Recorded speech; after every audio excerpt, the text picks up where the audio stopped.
নমস্কার। অমিত আদক বাবু জিজ্ঞেস করেছেন তার বাবা 7-8 বছর হলো মারা গেছেন। ল্যান্ডলর্ড বাবা মারা গেছে এটা জানার পরে অমিত বাবুর নামেই, মানে যিনি টেনেন্টে ছিলেন 5 বছর অবধি অ্যাজ পার ল, তার নামেই বিল কেটে গেছেন 7-8 বছর ধরে। এবং 7-8 বছর বিল কাটার পরে হঠাৎ ল্যান্ডলর্ডের মনে হয়েছে যে না, কাজটা ঠিক হয়নি। সেক্ষেত্রে ল্যান্ডলর্ড 2Gর মামলা করেছে। সেই 2Gর মামলা লাই করবে কি করবে না। দেখুন, ল্যান্ডলর্ড খুব বড় ভুল করে ফেলেছে। ল্যান্ডলর্ড যদি আপনার নামে বিল দিত, সেটা যদি আপ টু 5 বছর দিয়ে থেমে যেত, তাহলে কিন্তু 2Gটা লাই করত। কিন্তু এখানে 5 বছরের বেশি বিল অলরেডি ইস্যু করে ফেলেছে। আমি যদি আপনার লয়ার হতাম তাহলে কিন্তু এই মামলাটা ডিসমিস করিয়ে ছাড়তাম, 2Gটা হতো না।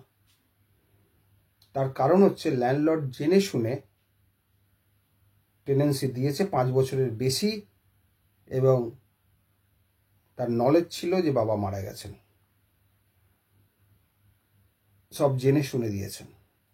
সুতরাং এটা ধরেই নেওয়া হবে তিনি নতুন টেনেন্ট ইন্ডাক্ট করেছেন আফটার 5 ইয়ার্স, লাস্ট 2 বছর।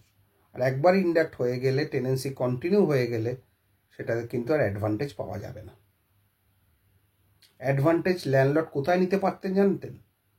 যদি ল্যান্ডলর্ড আপনার বাবার নামে বিলটা ইস্যু করত, দীর্ঘদিন ধরে আপনার নাম না ঢোকাতো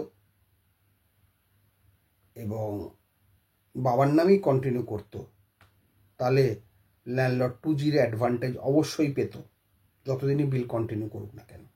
কারণ বিলটা বাবার নামে। আপনারা হয়তো ছাড়তে চাননি, তাই ল্যান্ডলর্ড ছাড়াননি, বা আপনি হয়তো বলেছেন যে আমরা ছেড়ে দেবো ঠিক সময়, তাই ল্যান্ডলর্ড কেস করেন। আমি যদি ল্যান্ডলর্ডের উকিল হতাম এটাই বলতাম। সুতরাং কিন্তু আপনার ক্ষেত্রে ব্যাপারটা উল্টো হয়ে গেছে। টেনেন্টের নামে, মানে আপনার নামে আপনার ল্যান্ডলর্ড 7 বছরের বেশি বিল ইস্যু করে দিয়েছেন, 2G লাই করবে না। সেটাই আপনার ডিফেন্স হবে। যদিও ল্যান্ডলর্ডের উকিল এটাই বলবে যা আইনে আছে সেই মতো করেই 2 বছর বাই মিস্টেক, বাই ডিফল্ট করে দিয়েছি। কিন্তু বাই মিস্টেক করলেও ল টেক ইটস ওন কোর্স। ওই যে 2 বছর এক্সট্রা দিল, সেটাই কন্টিনিউ করবে, সেটাই হয়ে যাবে tenancy. A fresh tenancy can be treated as a fresh tenancy after 5 years. 5 years দিয়ে বন্ধ করে দিলে কিচ্ছু বলার ছিল না, কেন আইনেই আছে 5 বছর অবধি টেনেন্ট, তারপর অটোমেটিক ট্রেসপাসাস জেনে উনি বিল ইস্যু করেছেন, তার মানে ধরে নেওয়া হবে ফ্রেশ টেনেন্সি। কিন্তু ঘটনাটা উল্টো হলে আপনারও কিছু করার ছিল। যদি আপনার বাবার নামে বিল ইস্যু করতো বছরের পর বছর জেনে শুনে, তাহলে কিন্তু 2Gটা লাই করতো। আমি যদি ল্যান্ডলর্ডের উকিল হতাম সেটাই করতাম, বিভিন্ন রকম গ্রাউন্ড সাজিয়ে 2Gতেই মামলা করতাম। কারণ আমার কথা হচ্ছে বাবার নামেই বিল দিয়েছে, ছেলেরা পাল্টাতে চাইনি, ছেলেরা বারবার বলেছে বাবার নামেই বিল দিক, পাল্টানোর দরকার নেই, আমরা ছেড়ে দেবো বাড়ি। আমি ল্যান্ডলর্ড হলে তাই করতাম। সেক্ষেত্রে 2Gটা কিন্তু 100% লাই করতো, কিন্তু আপনার ক্ষেত্রে করবে না। নিশ্চিন্ত থাকুন, ভালো থাকুন।